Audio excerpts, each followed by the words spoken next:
Hello viewers, যারা class 10-এ পড়ছো, আজকে তাদেরকে আমি ভূগোলের তৃতীয় অধ্যায় অর্থাৎ বায়ুমণ্ডল সম্পর্কে তোমাদের সাজেশন প্রশ্নগুলো বলে দেবো। যেগুলো আমি বলবো সেগুলো ভালো করে তৈরি করো, তাহলেই হবে। ঠিক আছে, তো চলো শুরু করছি। তৃতীয় অধ্যায় ভূগোলের বায়ুমণ্ডল, এটা তোমাদের সেকেন্ড ইউনিট টেস্ট পরীক্ষা কিন্তু রয়েছে, তাই ভালো করে করবে। ঠিক আছে, প্রথমে দেখে নাও 1 নম্বরের প্রশ্ন। সমুদ্র স্রোত উৎপত্তির প্রধান কারণ কি? উত্তর বায়ুপ্রবাহ। সমুদ্রে বিচ্ছিন্নভাবে ভাসমান বিশাল বরফের স্তূপকে কি বলা হয়? হিমশৈল। সুস্পষ্ট হিমপ্রাচীর দেখা যায় কোথায়? আটলান্টিক মহাসাগরে। অধিক লবণাক্ত জল প্রবাহিত হয় কোথায়? অন্তঃস্রোত রূপে। ঠিক আছে, শৈবাল সাগর কোন মহাসাগরে দেখা যায়? উত্তর উত্তর আটলান্টিক মহাসাগরে। তারপরের প্রশ্ন, উষ্ণ স্রোত সাধারণত সৃষ্টি হয় কোন অঞ্চলে? ক্রান্তীয় অঞ্চলে। তারপরে প্রশ্ন, হিমপ্রাচীর কোন দুই স্রোতের সীমারেখা বরাবর সৃষ্টি হয়? উত্তর ল্যাব্রাডর ও উপসাগরীয় স্রোতের মাঝ বরাবর বা সীমারেখা বরাবর। ঠিক আছে, পৃথিবীর বৃহত্তম মগ্নচড়া কোনটি? পৃথিবীর বৃহত্তম মগ্নচড়া হচ্ছে গ্র্যান্ড ব্যাংক। ঠিক আছে, মনে রাখবে।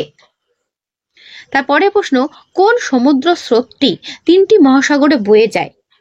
কোন সমুদ্র স্রোত? উত্তর হবে নিরক্ষীয় স্রোত। ঠিক আছে, তারপর সমুদ্র স্রোতের দিক বিক্ষেপের কারণ কি?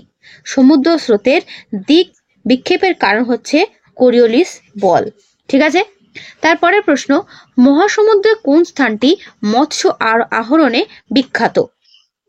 উত্তর দেখে নাও, উষ্ণ ও শীতল স্রোতের মিলন স্থল বা মিলন অঞ্চল। ঠিক আছে, তারপরে প্রশ্ন, সকল মহাসাগরের সমুদ্র স্রোতের ওপর কোন বায়ুর প্রভাব সর্বাধিক? উত্তর দেখে নাও, উত্তর হচ্ছে অনিয়ত বায়ু। তারপরে প্রশ্ন, কোন মহাসাগরে এল নিনো ও লা নিনার প্রভাব সবচেয়ে বেশি পড়ে? উত্তর দেখে নাও, উত্তর হলো প্রশান্ত মহাসাগরে এল নিনো ও লা নিনার প্রভাব সবচেয়ে বেশি। ঠিক আছে, করবে। ভারত মহাসাগরের একটি শীতল সমুদ্র স্রোতের উদাহরণ দাও। উত্তর পশ্চিম অস্ট্রেলীয় স্রোত। উত্তর প্রশান্ত মহাসাগরে একটি উষ্ণ স্রোতের নাম উল্লেখ করো। উত্তর আলাস্কা স্রোত। উত্তর প্রশান্ত মহাসাগরে একটি শীতল স্রোতের নাম উল্লেখ করো। উত্তর বেরিং স্রোত।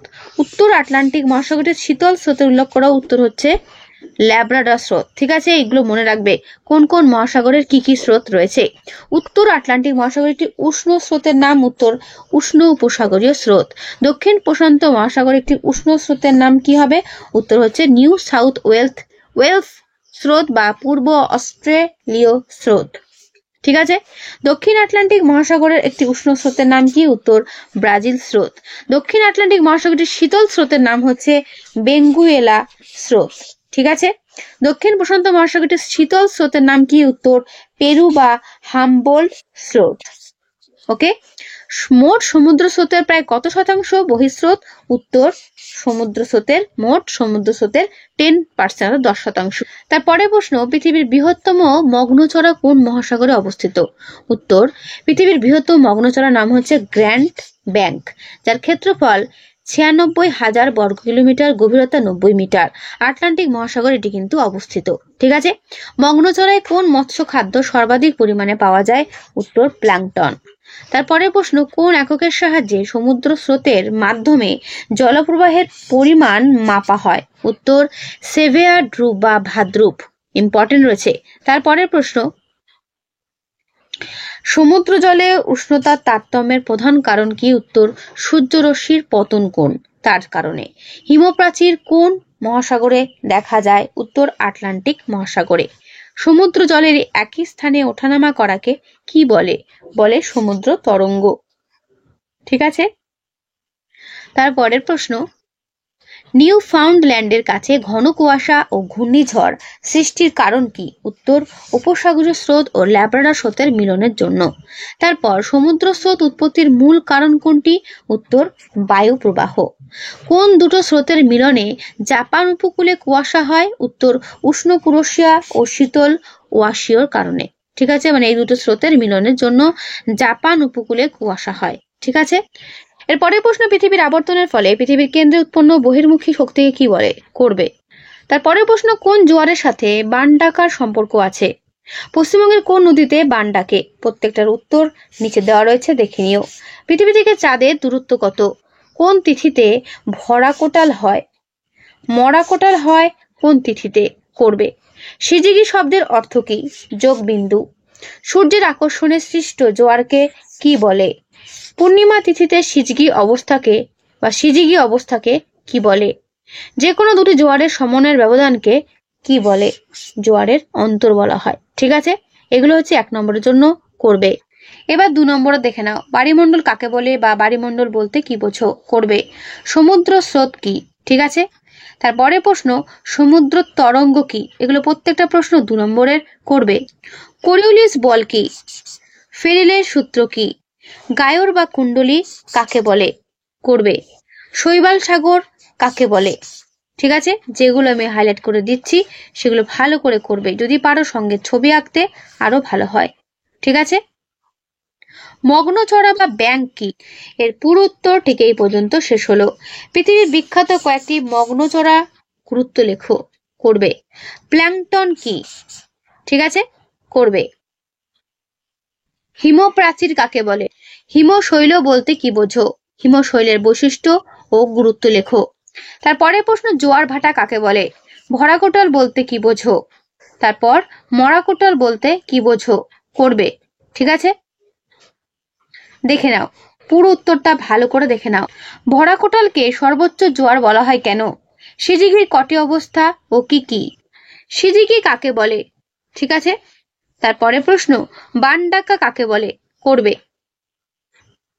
ভরাকোটাল ও মরাকোটালের পার্থক্য ইম্পর্টেন্ট রয়েছে, এটা কিন্তু দেখবে। ঠিক আছে, আমি পুরো উত্তর তোমাদের একজন দেখিয়ে দিচ্ছি, করবে। ঠিক আছে।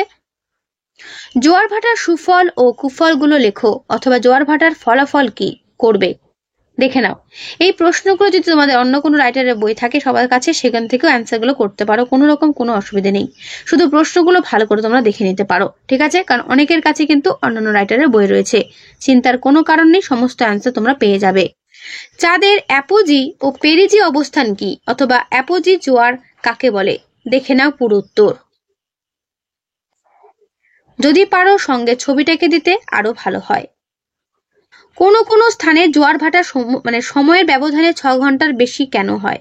ঠিক আছে, তো দেখো পুরো উত্তরটা আমি বইটা আস্তে আস্তে সরাচ্ছি, পুরো উত্তর তোমাদের দেখিয়ে দিচ্ছি। যাদের বই নেই চিন্তার কোনো কারণ নেই, এখান থেকেই অ্যান্সার করতে পারো। ঠিক আছে, দেখে নাও পুরো উত্তর। এগুলো কিন্তু বড় প্রশ্নের জন্য বলছি, বড় প্রশ্নের জন্য কিন্তু করবে। ঠিক আছে। মুখ্য জোয়ার ও গৌণ জোয়ার কি? দেখে নাও ভালো করে। প্রথমে রয়েছে মুখ্য জোয়ারের সংজ্ঞা, তারপরে রয়েছে গৌণ জোয়ারের সংজ্ঞা। ঠিক আছে, করবে। পূর্ণিমা অপেক্ষা অমাবস্যার ভরাকোটাল তেজি হয় কেন? ইম্পর্টেন্ট, করবে। উদাহরণ সহ সমুদ্র স্রোতের প্রভাব ব্যাখ্যা করো।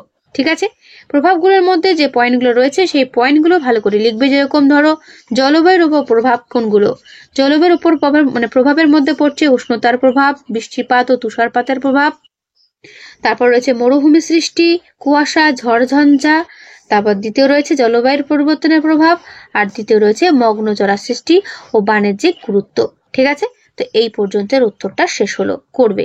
তারপরে বড় প্রশ্ন, সমুদ্র স্রোত উৎপত্তির কারণগুলো কি কি? করবে। পৃথিবীর আবর্তন হচ্ছে একটি কারণ।